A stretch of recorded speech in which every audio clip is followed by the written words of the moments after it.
Bapa di surga, di dalam nama Tuhan Yesus, kami bersyukur kepadamu Tuhan, kalau pada saat ini Tuhan memberkati istirahat kami sepanjang malam ini. Dan pagi ini kami dapat bangun dengan tubuh yang sehat, keluarga yang sehat, sehingga Tuhan kami dapat menikmati hari yang baik ini. Sebelum kami mendengarkan sabda firman-Mu, biarlah kiranya Engkau layakkan kami Tuhan Yesus, kiranya ampuni semua dosa-dosa kesalahan kami. Setiap dosa kesalahan yang kami seringkali lakukan oleh ucapan kami yang tidak baik, maupun perilaku kami, hati dan pikiran kami Tuhan, sehingga menjadi batu sandungan bagi orang lain maupun keluarga kami. Kiranya Tuhan Yesus ampuni, sama seperti kami mengampuni kepada setiap orang yang berbuat salah kepada kami. Dan Tuhan, biarlah kiranya kekudusan-Mu ada pada kami, serta kesungguhan hati kami untuk beribadah kepada Tuhan ada pada kami, sehingga kami senantiasa bertobat dari segala dosa kejahatan kami Tuhan. Tahirkan hati pikiran kami dari segala yang najis, yang cemar, maupun segala sesuatu yang jahat, supaya doa yang kami kerjakan ini, ibadah yang kami lakukan ini tidak terhalang, tetapi berkat-Mu turun atas kami, supaya kami semakin mengasihi Tuhan, supaya kami semakin menjadi berkat dan menjadi saksi Tuhan, sehingga kami dapat melakukan setiap firman-Mu yang akan kami dengar bersama-sama saat ini. Terpuji bagi nama-Mu Tuhan. Kami membuka hati untuk setiap firman Tuhan, supaya firman-Mu ini yang senantiasa mengajar kami, menegur kami, dan mengingatkan kami, agar kami senantiasa insaf dan bertobat dari segala perilaku kami yang jahat di mata Tuhan. Dalam nama Tuhan Yesus, kami buka hati untuk firman Tuhan. Haleluya. Amin. Saudara yang dikasihi Tuhan, mari kita membuka kitab suci kita yang tertulis di dalam Kisah Para Rasul pasal yang ke-10 ayat 1 sampai dengan ayat yang ke-6. Seperti itu ya. Kita mari baca dan kita dengar bersama-sama bagaimana isi daripada firman Tuhan ini. Judul di atas dikatakan Petrus dan Kornelius. Saya baca dalam nama Tuhan Yesus. Di Kaisarea ada seorang yang bernama Kornelius, seorang perwira pasukan yang disebut pasukan Italia. Ia saleh, ia serta seisi rumahnya takut akan Allah, dan ia memberi banyak sedekah kepada umat Yahudi dan senantiasa berdoa kepada Allah. Dalam suatu penglihatan, kira-kira jam 3 petang, jelas tampak kepadanya seorang malaikat Allah masuk ke rumahnya dan berkata kepadanya, Kornelius. Ia menatap malaikat itu dan dengan takut ia berkata, ada apa Tuhan? Jawab malaikat itu, semua doamu dan sedekahmu telah naik ke hadirat Allah, dan Allah mengingat engkau. Dan sekarang suruhlah beberapa orang ke Yope untuk menjemput seorang yang bernama Simon dan yang disebut Petrus. Ia menumpang di rumah seorang penyamak kulit yang bernama Simon yang tinggal di tepi laut. Dari kisah ini saudara, kita bisa melihat bagaimana pada saat itu Kornelius ya, selain dia seorang kaya ya, dia juga seorang pasukan ya, perwira ya, memimpin yaitu pasukan, membawai beberapa pasukan di situ. Di sini kita boleh melihat dan mendengar ya, bagaimana Kornelius ini peduli ya, peduli kepada orang-orang bangsa Yahudi pada saat itu. Ya, dimana dia bukan saja memberi sedekah, dia peduli untuk tempat-tempat ibadah maupun untuk keperluan-keperluan di dalam dia berbakti kepada Tuhan Yesus, kepada Tuhan Allah pada saat itu ya. Kalau zaman sekarang ini kita percaya bahwa Yesus itu adalah Allah, Sang Pencipta langit dan bumi yang kita sembah. Jadi saudara, kalau hidup kita belajar seperti Kornelius, itu keajaiban pasti akan terjadi, sehingga hidup kita akan merasakan bagaimana hidup kita dekat dengan Tuhan, sehingga apa yang dialami oleh Kornelius itu pun bisa kita alami di zaman modern sekarang ini. Dan dari Kejadian sampai Wahyu itu tertulis banyak, yaitu pengalaman-pengalaman pribadi nabi-nabi maupun rasul-rasul dan murid-murid Tuhan, sehingga itu bisa membawa iman kita untuk semakin sungguh-sungguh dalam Tuhan, sehingga kita tidak sekedar menjadi orang Kristen, tidak sekedar beragama Kristen, tetapi hidup kita boleh dikenan oleh Tuhan manakala kita melakukan perintah-perintah Tuhan dan menjauhi segala larangannya. Saudara yang kasih Tuhan, ya, di sini pada saat itu Cornelius, Tuhan menampakkan diri melalui malaikatnya. Dia menyampaikan bahwa semua sedekahnya itu diterima, ya, semua persembahannya itu naik di tahta Allah yang maha tinggi. Sehingga ketika pada saat itu dia diutus untuk pergi dan menemui Simon, yaitu Petrus, ya, yang pada saat itu dia menumpang di salah seorang penyamak kulit yang bernama Simon juga, ya, yang tinggal di tepi laut, di mana saat itu Petrus tinggal. Dan pada saat itu Cornelius pergi, ya, ke tempat di mana Tuhan tunjukkan padanya supaya dia boleh menerima pengajaran daripada Rasul Petrus yang ada di sana. Saudara yang kasih Tuhan, sebelum saya melanjutkan ayat firman ini ke bagian yang selanjutnya, saya sampaikan sedikit kesaksian saudara. Beberapa minggu yang lalu, pada saat itu kurang lebih jam 4:30 pagi, ketika itu saya dapat WA, pesan dan telepon, ada keluarga di mana kehilangan neneknya, ya, karena neneknya ini selain pikun juga sudah umurnya sudah boleh katakan 70 tahun lebih, ya. Dan dia bilang bahwa neneknya ini sudah hilang, ya, 1 minggu dia hilang, ya. Setelah itu ketika saya sampaikan pada saat itu supaya datang ke pasar di kabupaten, di pusat pasar adat yang paling ramai di situ. Dan saat itu saya sampaikan supaya dia nanti di sana itu dari pagi sampai sore.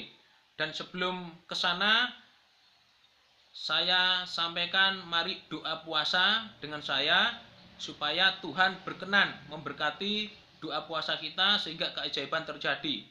Sehingga pergumulan tentang neneknya yang hilang itu, namanya Ibu Kurniasih, saudara, itu bisa diketemukan. Dan singkat cerita, dengan seiring jalannya waktu, namanya Bapak Mamat itu, ya, dan beberapa keluarga yang diajak ke pasar itu, dia tidak menemukan. Padahal di situ saya sampaikan di sana dari pagi sampai sore memuji menyembah Tuhan, ya. Nanti di situ ada warung nasi, ya. Nanti dia akan ketemu di situ, ya. Setelah sampai di pasar sana, menurut keterangan, akhirnya mereka itu pulang, ya, dengan tangan kosong, ya, tidak menemukan apa yang saya sampaikan. Dan tetapi saudara yang kasih Tuhan, setelah itu beberapa hari kemudian dia datang lagi, ya, menghubungi saya melalui WhatsApp bahwa neneknya itu sudah diketemukan. Dan pada saat itu dalam waktu yang berbeda dia juga mendatangi pasar di mana saya sampaikan, dia datang ke warung nasi. Dan di warung nasi itu disampaikan bahwa nenek itu pernah makan di situ dan diberi makan, ya. Andaikan saja orang itu, Pak Mamat itu datang pada saat itu sesuai yang saya sampaikan, pasti hari itu juga ketemu. Sehingga sampai ketemu di daerah Sukabumi sana, ya, jauh sekali ketemunya di situ. Sehingga apa yang kita kerjakan itu benar-benar Tuhan berkati, sehingga Tuhan Yesus yang dipermuliakan. Dan olehnya melalui firman Tuhan ini, mari kita sungguh-sungguh dalam Tuhan supaya keajaiban itu terjadi, pertolongan itu terjadi. Dan sebelum kita akan membahas perihal yang lain ini, saudara, kita akan bandingkan di dalam Matius, ya. Saudara bisa baca di dalam Matius pasal 25. Matius pasal 25 ayat 31 sampai dengan 46, Saudara. Ya. Di situ dikatakan ini berbeda jauh dengan yang dialami oleh Kornelius. Karena apa, Saudara? Kalau kita baca di sini ya, ini tentang penghakiman terakhir ya. Akan saya bacakan dalam nama Tuhan Yesus. Apabila Anak Manusia datang dalam kemuliaannya dan semua malaikat bersama-sama dengan Dia, maka Ia akan bersemayam di atas tahta kemuliaannya. Lalu semua bangsa akan dikumpulkan di hadapannya, dan Ia akan memisahkan mereka seorang daripada seorang, sama seperti gembala memisahkan domba dari kambing. Dan Ia akan menempatkan domba-domba di sebelah kanannya dan kambing-kambing di sebelah kirinya. Dan raja itu akan berkata kepada mereka yang di sebelah kanannya, "Mari, hai kamu yang diberkati oleh Bapakku, terimalah kerajaan yang telah disediakan bagimu sejak dunia dijadikan. Sebab ketika aku lapar, kamu memberi aku makan, ketika aku haus, kamu memberi aku minum, ketika aku seorang asing, kamu memberi aku tumpangan, ketika aku telanjang, kamu memberi aku pakaian, ketika aku sakit, kamu melawat aku, ketika aku di dalam penjara, kamu mengunjungi aku." Maka orang-orang benar itu akan menjawab Dia, katanya, "Tuhan, bila manakah kami melihat Engkau lapar dan kami memberi Engkau makan, atau haus dan kami memberi Engkau minum? Bila manakah kami melihat Engkau sebagai orang asing dan kami memberi Engkau tumpangan, atau telanjang dan kami memberi Engkau pakaian? Bila manakah kami melihat Engkau sakit atau dalam penjara dan kami mengunjungi Engkau?" Dan raja itu akan menjawab mereka, "Aku berkata kepadamu, sesungguhnya segala sesuatu yang kamu lakukan untuk salah seorang daripadaku yang paling hina ini, kamu telah melakukannya untuk aku." Dan Ia akan berkata juga kepada mereka yang di sebelah kirinya, "Enyahlah dari hadapanku, hai kamu orang-orang terkutuk, enyahlah ke dalam api yang kekal, yang telah sedia untuk iblis dan malaikat-malaikatnya. Sebab ketika aku lapar, kamu tidak memberi aku makan, ketika aku haus, kamu tidak memberi aku minum, ketika aku seorang asing, kamu tidak memberi aku tumpangan, ketika aku telanjang, kamu tidak memberi aku pakaian, ketika aku sakit dan dalam penjara, kamu tidak melawat aku." Lalu mereka pun akan menjawab Dia, katanya, "Tuhan, bila manakah kami melihat Engkau lapar atau haus atau sebagai orang asing atau telanjang atau sakit atau dalam penjara dan kami tidak melayani Engkau?"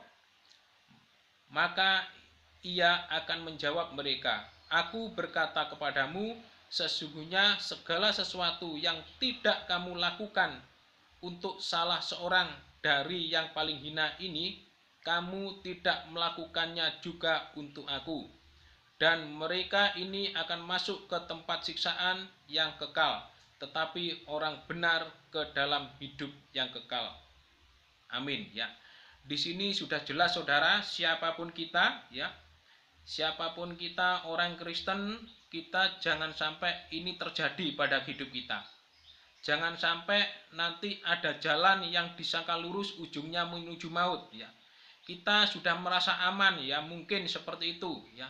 Kita sudah merasa nyaman dengan kekayaan, fasilitas, maupun kita nyaman dengan segala kesenangan hidup yang semuanya itu berasal dari Tuhan, hanya untuk memuaskan diri kita sendiri tanpa peduli ya, tanpa peduli kepada hamba Tuhan yang miskin, penginjil yang miskin yang hidup di pedalaman-pedalaman ataupun jemaat-jemaat yang miskin. ataupun dalam kekurangan, ya, kita tidak pernah peduli, jangan sampai ini terjadi. Karena apa? Ketika Tuhan memberikan kepercayaan kekayaan itu hanya kita pakai untuk memuaskan keinginan kita sendiri, untuk mencari kesenangan kita sendiri tanpa peduli pada ayat-ayat yang firman Tuhan katakan tadi, itu jangan sampai kita lakukan. Karena kalau kita tidak mengerjakan apa yang harus kita lakukan, kita nanti yang khawatirnya terjadi pada ayat yang dimana kita baca dan kita dengar bersama-sama ini. Sehingga jangan sampai nanti ketika kita meninggal nanti tidak bisa Tuhan kenal dengan kita. Olehnya melalui pembacaan kitab suci ini jangan sampai kita mengalami, mumpung belum terlambat, itu menimpa dalam hidup kita. Dan kita tidak heran bagaimana malaikat Tuhan menampakkan diri kepada Kornelius. Itu juga bisa terjadi di zaman sekarang ini, di zaman akhir ini, supaya kita peduli pada orang-orang yang membutuhkan pertolongan di situ, ya. Tidak banyak, ya, yang bisa kita lakukan mungkin selama ini. Mari kita cepat sadar dan bertobat. Kita peduli kepada mungkin keluarga yang kekurangan, ya, tetangga, rumah sekeliling kita yang tidak bisa makan, tidak punya baju. Mari kita pedulikan, karena ketika kita mempedulikan mereka, ketika kita menolong orang sakit melalui doa maupun melalui segala upaya supaya Tuhan Yesus dipermuliakan, itu terjadi dalam hidup kita. Sehingga ketika kita nanti menghadap Tuhan, kita sudah melakukan perintah-perintah Tuhan. Kenapa hal ini terjadi, ya, kepada orang-orang Kristen? Tuhan tidak kenal karena kikir, ya. Orang kikir di ayat lain mengatakan tidak masuk surga. Karena orang kikir itu tidak pernah peduli kepada sesama, tidak pernah peduli kepada hamba Tuhan, tidak pernah peduli kepada orang yang membutuhkan pertolongan. Olehnya jangan sampai nanti harta kekayaan kita itu jadi berhala, ya. Memang sekarang tidak menyembah setan-setan, tetapi orang yang serakah itu sama halnya orang yang menyembah berhala. Dan itu sekarang banyak terjadi di dalam rumah-rumah umat Tuhan maupun gereja-gereja, itu sudah terjadi. Sehingga kasih mula-mula sudah tidak ada. Kasih yang nyata-nyata yang Tuhan mau sudah tidak ada. Sehingga kasih hanya di bibir saja, dan kasih itu hanya sekedar ucapan saja. Sehingga itu jangan sampai kita menjadi orang-orang Kristen yang munafik, sehingga Tuhan tidak kenal.